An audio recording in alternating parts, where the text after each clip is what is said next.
이사야서 9장입니다. 6절과 7절 두 절의 말씀 함께 합독하겠습니다. 이는 한 아기가 우리에게 낳고 한 아들을 우리에게 주신 바 되었는데 그의 어깨에는 정사를 메었고 그의 이름은 기묘자라 모사라 전능하신 하나님이라 영존하시는 아버지라 평강의 왕이라 할 것임이라. 그 정사와 평강의 더함이 무궁하며 또 다윗의 왕자와 그의 나라에 군림하여 그 나라를 굳게 세우고 지금 이후로 영원히 정의와 공의로 그것을 보존하실 것이라. 만군의 여호와의 열심히 이를 이루시리라. 아멘. 평강의 왕 예수님이라고 하는 주제로 말씀드리겠습니다. 할렐루야. 아멘. 옆분과 인사하겠습니다. 메리 크리스마스. 이렇게 인사해야 여러분 웃으실 것 같아서. 예수님, 그죠? 웃음이 나와야 됩니다. 사진 한 장 보여주시기 바랍니다.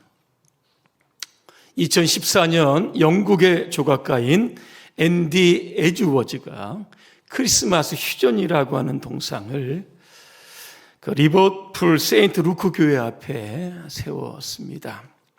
영국군과 독일군이 제1차 세계대전 때 총을 내려놓고 함께 축구를 했다. 그런 기록을 바탕으로 세워진 동상입니다.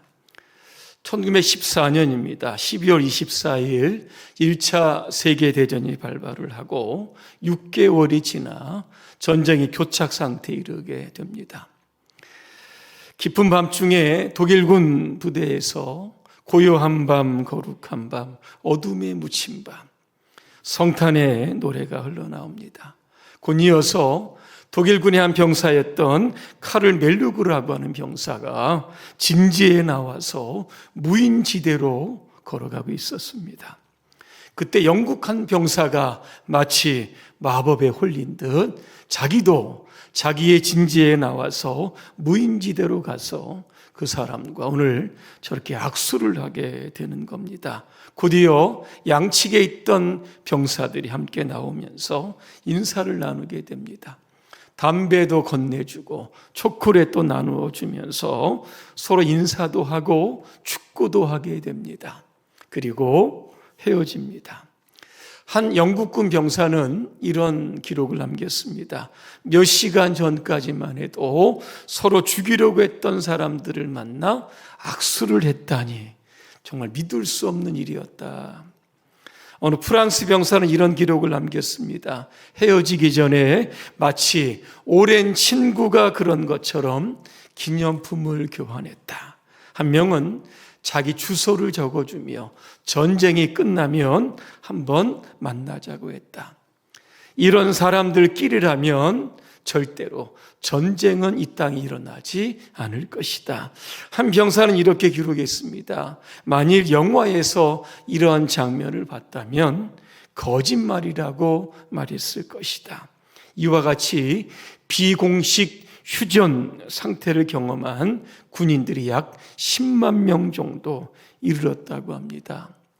어떤 전장에서는 크리스마스를 지내서 새해 첫날 아침까지도 휴전했다라고 하는 기록이 있습니다. 이것이야말로 크리스마스의 기적이 아니겠습니까? 지금도 전쟁 중인 나라들이 있습니다. 러시아와 우크라이나. 2022년 2월 24일에 러시아가 우크라이나를 공격하면서 시작된 전쟁입니다. 거의 2년이 다 돼가고 있습니다. 아직도 전쟁은 하는가? 여러분의 기억 속에서 아마 잊어버리신 분들도 있으실 겁니다. 우크라이나가 미국과 서방의 지원을 받아서 선전을 하고 있는데 내년 11월에 미국 대선을 앞두고 미국 의회가 우크라이나 추가 지원을 부결합니다. 이유를 찾아보니까 두 가지인데 하나는 미국의 국익에 도움이 안 된다. 이게 하나의 이유였고 또 하나는 이스라엘과 하마스 간의 전쟁에서 이스라엘을 지원하기로 했기 때문에 그런 겁니다. 미국이 지금 두 나라의 전쟁에 지원하다 보니까 피로감이 커졌던 겁니다. 전쟁 초기에 우크라이나 대통령 젤렌스키 지지율이 90%대였습니다. 그런데 지금은 40%도 되지 않습니다. 전쟁이 장기화가 되니까 국민의 불안이 이제 대통령을 향하고 있다라고 하는 겁니다. 이 전쟁을 종속시킬 수 있는 방법 혹시 여러분 알고 계십니까? 어떻게 하면 그 땅에 평화가 임하게 해줄 수 있을까? 어느 더운 여름날입니다. 갈증을 느낀 사자와 호랑이가 조그만 샘터에서 목을 축이기 위해서 동시에 찾아옵니다. 서로 먼저 물을 마시겠다 기싸움을 합니다. 양보하지 않습니다. 이제 물리적인 싸움을 하기 직전입니다. 그때 그들은 하늘을 이렇게 쳐다봅니다. 그랬더니 독수리 떼가 그들 위를 빙빙 돌고 있는 겁니다. 독수리들은 기다리고 있는 겁니다. 하나가 죽든지 둘 다 죽든지 그들을 먹잇감으로 다 먹어치우겠다라고 하는 겁니다. 그거를 보고는 두 짐승이 화해를 했다라는 겁니다. 그러면서 서로 먼저 먹으라 그렇게 양보를 했다는 겁니다. 전쟁하면 공멸합니다. 하지만 평화는 공생하는 길입니다. 지금 이스라엘과 하마스 간의 전쟁도 여러분 진행 중입니다. 올해 10월 7일에 전쟁이 시작됐습니다. 희망적이게도 11월 23일입니다. 4일간의 휴전협정이 있었습니다. 47일 만에 찾아온 평화였던 겁니다. 인질과 수감자를 이렇게 교환했지만 4일 뒤에는 역시 전쟁이 시작됩니다. 이스라엘 총리는 이런 이야기를 합니다. 엄청난 고통과 국제적인 압력에 직면하고 있지만 그 무엇도 우리를 막을 수 없다. 끝까지 승리할 때까지 우리는 싸울 것이다 그랬습니다. 도대체 이 전쟁이 언제 끝날지 참 걱정이 됩니다. 지난 휴전 때 석방된 사람들이 이런 이야기를 합니다. 우리는 크리스마스의 기적을 사랑합니다. 사랑하는 사람들이 모두 돌아와서 크리스마스를 우리와 함께 보내기를 기도합니다. 그랬습니다. 전쟁의 명분이 어떻든 그 어떤 전쟁도 멈추어야 하는 겁니다. 지금도 무고한 사람들이 죽고 고통받기 때문입니다. 이번 크리스마스에 이 땅의 모든 전쟁이 완전히 다 끝났으면 하는 그러한 소망입니다. 모든 나라들이 힘겨루기를 조금 내려놓고 주님이 주시는 이 샬롬의 평화를 누리기를 간절히 소망합니다. 오늘 본 말씀에 보니까 이사야 선지자가 BC 700년경, 지금으로부터 따지면 2700년 전에 예언을 합니다. 그 예언은 한 아기가 이 땅에 오실 것이다 말씀합니다.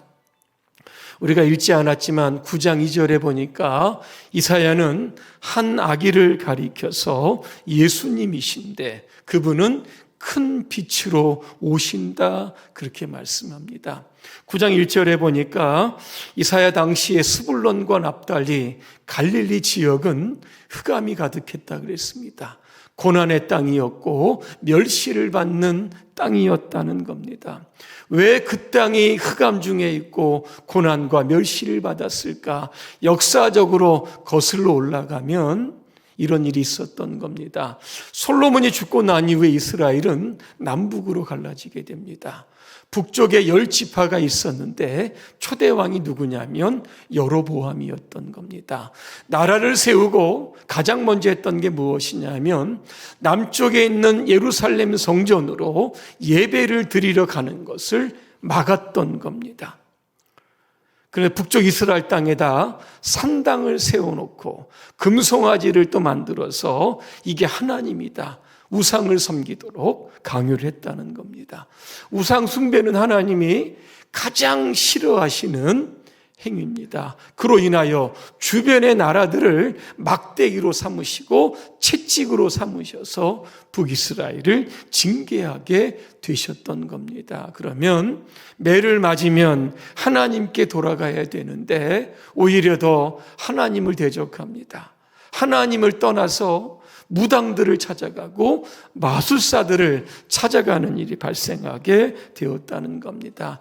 영적인 암흑기였고 그 땅에 희망이 없게 되었던 겁니다. 그래서 그 땅을 가리켜서 흑암의 땅이었다. 이사야는 그렇게 말했던 겁니다. 그런데 그 땅을 영화롭게 하겠다 그랬습니다. 무슨 뜻입니까? 명예를 회복시켜 주신다는 겁니다.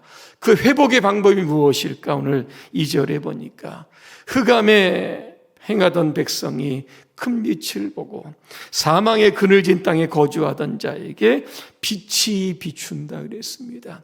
예수님은 성탄에 그 땅에 빛을 비추실 큰 빛으로 온다는 겁니다. 사가라는 이 빛을 돋는 해다 그랬습니다. 아침에 해가 돋기 전에 가장 어두울 때입니다. 하지만 해가 뜨는 그 순간에 모든 어두움은 사라집니다. 생명이 있고 희망의 아침이 밝아오는 겁니다. 예수님 유대 베들레헴 출생하셨지만 자라기는 갈릴리에서 자라셨습니다. 그리고 갈릴리에서 사역을 하시고 제자들을 선택을 하셨던 겁니다. 멸시받았던 땅이었지만 그러나 예수님으로 인해서 그 땅이 영화롭게 되었던 겁니다.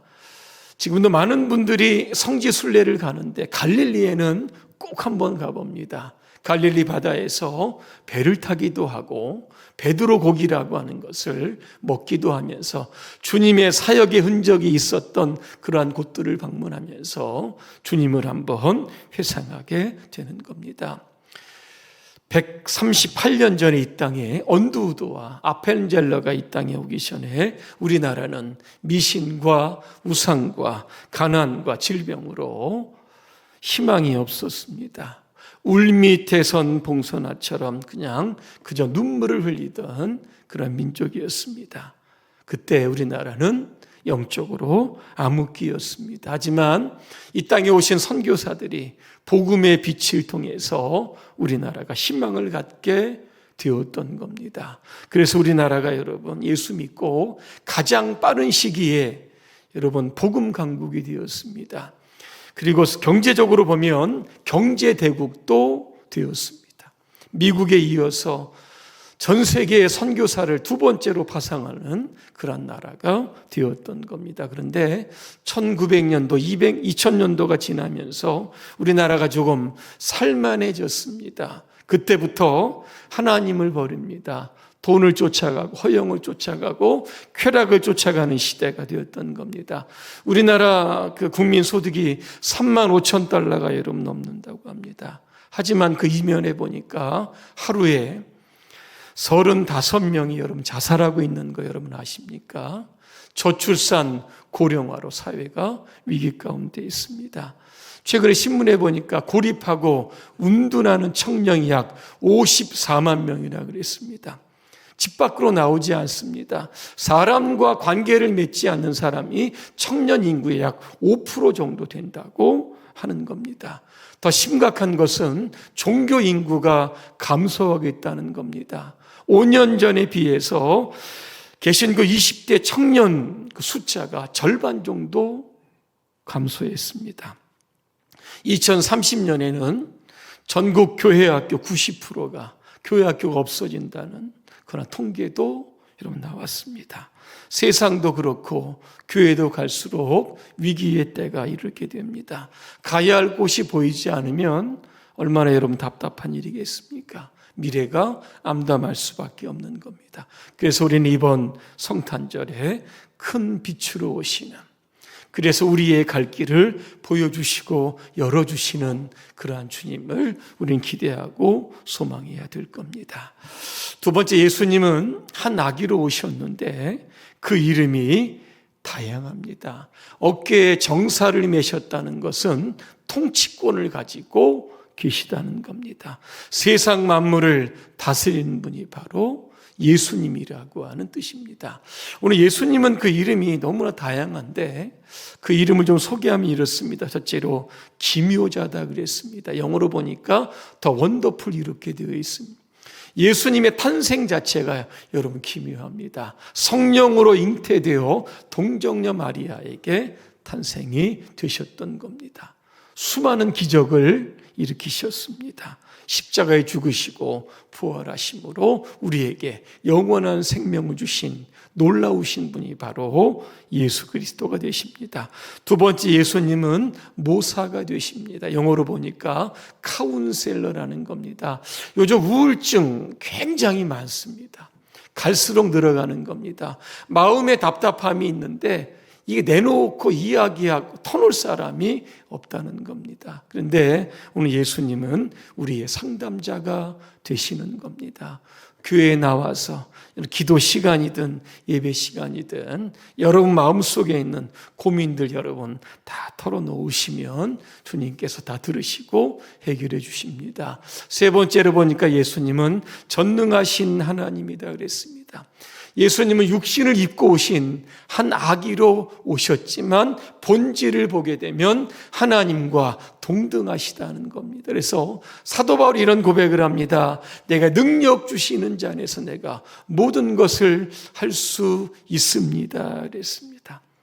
예수님을 의지할 때 이 위기의 시대, 불안의 시대를 탈출해서 위대한 하나님의 역사를 창조해 가게 됩니다. 네 번째로 예수님은 영존하시는 아버지다 그랬습니다. 한 가정의 아버지는 가족들을 부양합니다.